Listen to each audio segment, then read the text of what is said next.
Thanks, Sangeeta. And it's a very proud moment for me to be introducing General Dogra to all of us. I had the proud privilege of serving alongside him during Operation Parakram. If some of you remember, that's a time when the entire Indian Army mobilized along the borders after the attack on Indian Parliament. A very intense period, and that's the time I had the opportunity to serve alongside him. I will just say that he's a great professional. You can, as you see on the slide, he's been outstanding right from his academy days. He's the recipient of the Sword of Honor and a gold medalist, which is only given to one person who passes out from the academy. He is an officer who got commissioned into 17 Pune Horse, a very illustrious cavalry regiment, and a history of over 200 years. And 37 years of glorious service the general has given to the Indian Army, and he's the only serving general to have participated and completed the Ironman challenge. Like it goes with most of the Army veterans, he's a keen mountaineer and a cyclist and a great outdoor person. With this brief introduction, sir, we are very honored to have you here, and over to you, sir. Thank you so much for that introduction. And I think it's a great initiative where you all are trying to amalgamate the veterans into the corporate community. And I will start by saying that I would like you to imagine a corporate or a business house which has got employees who are loyal, dedicated, and willing to do anything and everything to take the company's objectives forward. A business house which has got managers who not only know their own goals, but also know the vision and the goal of the boss and the boss's boss. And of a company which has a meticulous record for hiring, integrating, training, and retaining employees. And these are the hallmarks of the military. And the Indian Army is a young army. The Indian Army, when I say the army, I mean the defense services, is a young organization, and we send people home at the age of about 37 years onwards. And there are 50 to 60,000 people who retire every year from the army. And these are officers, junior commissioned officers, and other ranks. And they have long years of productive work ahead of them, which is still there with them. And my endeavor today will be to try and give you a sense of how a military leadership can converge with your corporate expectations and environment. So I will start by saying that the most important aspect that military leadership gets ingrained as part of a military leader is unity in diversity. You know, we hire from all over the country. We have 28 states, we got 9 union territories, 29 states, 8 union territories, and they're people of different castes, religions, different ethos, different backgrounds, and they all come together. And the military is one big melting pot where all these people from diverse backgrounds, diverse fields come together, get integrated, and then perform as a very well-oiled machine, all pulling in the same direction. And this integration goes to such an extent that I will, give an example of the academy. When we are in the academy, we are issued with a kit, which is what you carry with you when you are going for any kind of training. So in that kit, there is a mug. You get a steel mug given to you, and that steel mug is used for you by you in the morning to drink your tea in, because your tea comes and you get your tea in the mug. Thereafter, you use it when you're out on an exercise to shave in, and you also use that mug when you're out on exercise for you know what. And these mugs all are standard issue, they all look the same. And more often than not, although you scratch your name on it, they get changed. So you can imagine people in the rural India, they are so conscious of not eating food with this caste and this community and not having this kind of food. Here you are literally drinking your tea out of somebody else's mug which you know what he used for. So that's the kind of integration that the army or the military gets into. So they are highly integrated. The second aspect I would like to bring about is teamwork. It's always all for one and one for all. It's never individual gladiators. I know corporates spend lots of money and a lot of time trying to do teamwork for their people, which is, in my opinion, it's not even the tip of the iceberg that they actually get to touch. In the military, we encourage it on a daily basis. And another example I want to quote to you from the academy, that when you're in the academy, when you join there, I joined the National Defense Academy right out of school after class 11 in 1978. And you are very righteous and you are very exuberant and you want to bring about and tell people what is right, what is wrong.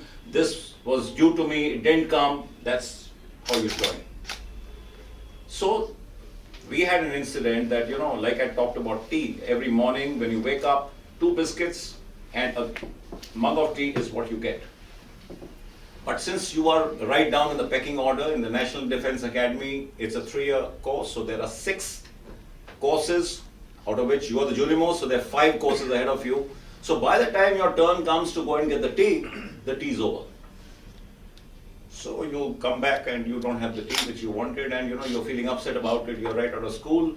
So there was this evening when the officer, who's your directing staff, young captains are there who are looking after you and training you, and they come and meet you and they ask you, all okay? So there's a young kid who said, sir, I have something to say. He said, yeah, tell me. So we don't get our tea in the morning. The seniors drink up all our tea. Now this was very normal for him in school, this is how it's done. So the officer said, yeah, no problem, we'll take care of it. So that evening, he called out the 6-termers. They were the senior most, and 6-termers are like gods. Because you have been in the academy 2.5 years, and now you've reached that point where you are actually dictating what's happening to everybody else. And he called them out, and he put them through a ragada, bench stretches, rolling, crawling, haunching, and told them that you guys, you can't make sure that your youngsters get tea. This is what you're going to do for 1 hour.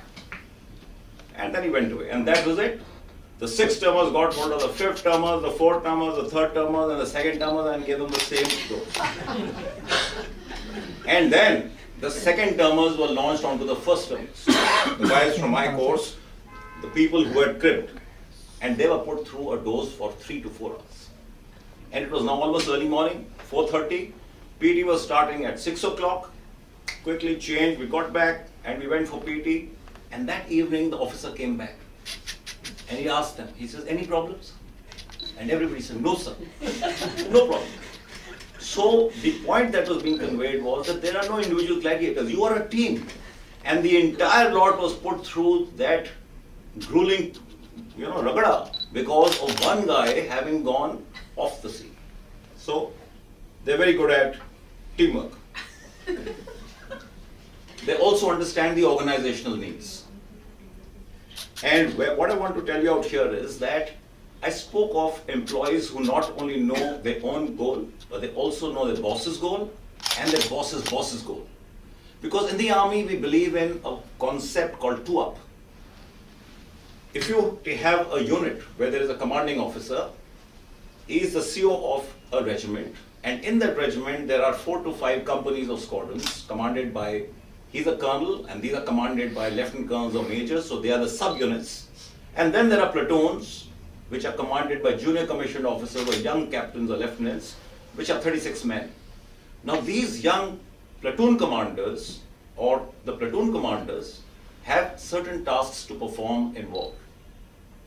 But as part of the culture of the military, he not only knows the aim and the task which has been given to him, he also knows what task has been given to his company commander, and he also knows the vision and the task of his battalion commander. And this is normal.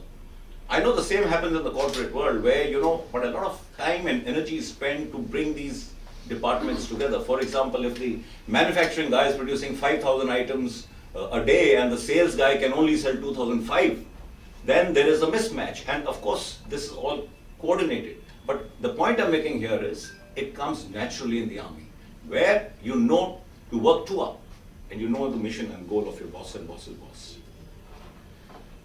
And the next is that we produce leaders and not managers. And the difference is what I'd like to put across here. The military is the only organization where you lead your men into the ultimate sacrifice that you can make, to give their lives for the country, for you. They will lead you, they will follow you into battle. Not for the pay, not for that increment or the perks, not for the promotion. Nothing of that will get a man to lay his life. But he follows you because you are his leader. And so why does he follow you? And what is a leader? And that is what I want to tell you about. If I take you back to the 1971 war, I want to talk of an incident of a young captain. He was a lieutenant who became a captain during the war, Vijant Nair. And he was to launch an attack in the Kargil operations on a height. And the night before, he wrote a letter to his parents to say that by the time you receive this letter, I'll be with the Apsaras looking down upon you. So he knew that next morning, when he goes into the attack, he will die. And yet he went into the attack. And why did he go there? Because of three things. We follow something called Naam, Namak, Nishan. And I will explain that. Naam is the name of the unit, the name of the corporate, the name of the organization that you work for. Namak, where you get your salt from, where you get your bread from. You work for that. And the Nishan is the flag of your unit, the flag of your nation. And these things are what then make people give their lives for the mission which is at hand. And so this is the kind of culture that the veterans bring with them. Also, soldiers make their superiors look good. Now, in the military, we have a very hierarchical structure. Unlike the corporate, which is flat. You can talk to anybody in the corporate, it's not so in the military. But yet, both organizations require people to question and understand as to why this is happening, why this mission, why this goal, why not like this. So you need to question.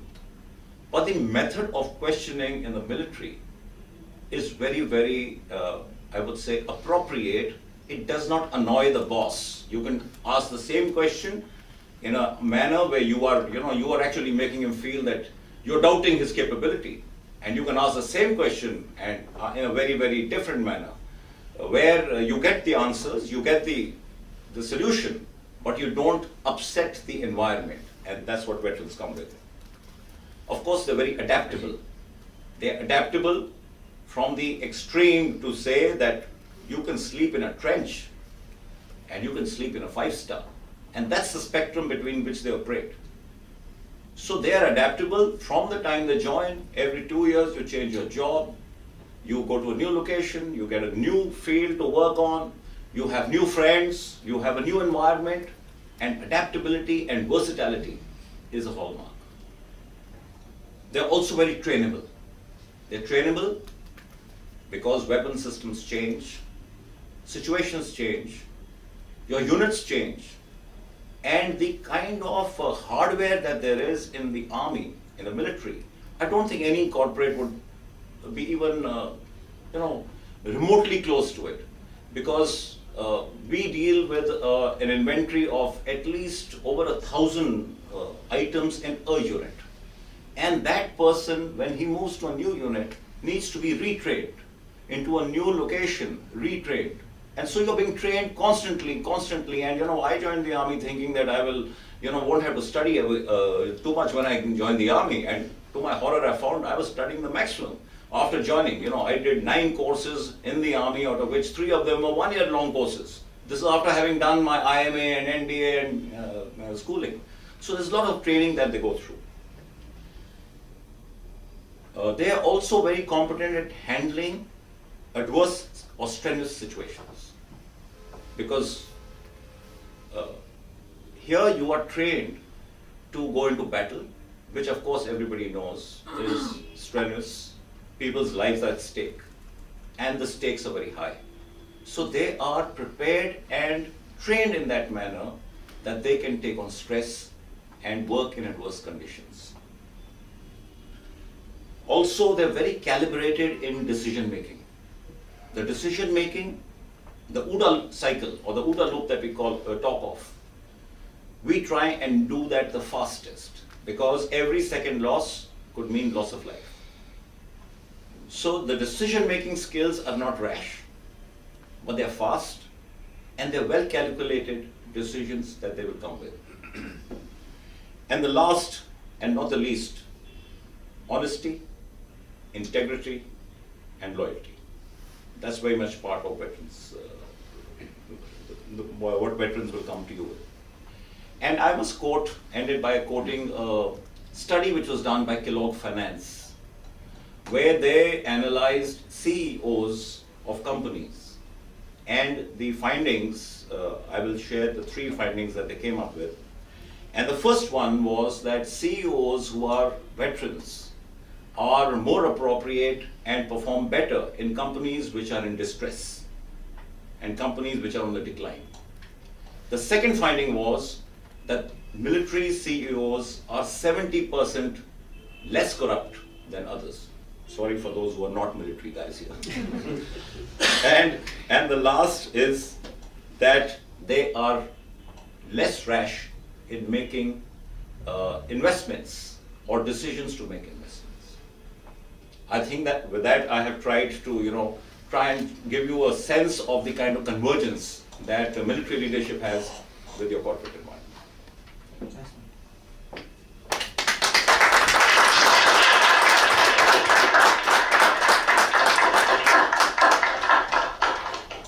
Fabulous, General Raghunath, thank you so much because I think there was a lot of nod and fun and understanding actually at the deep level of what this group really brings to the table, and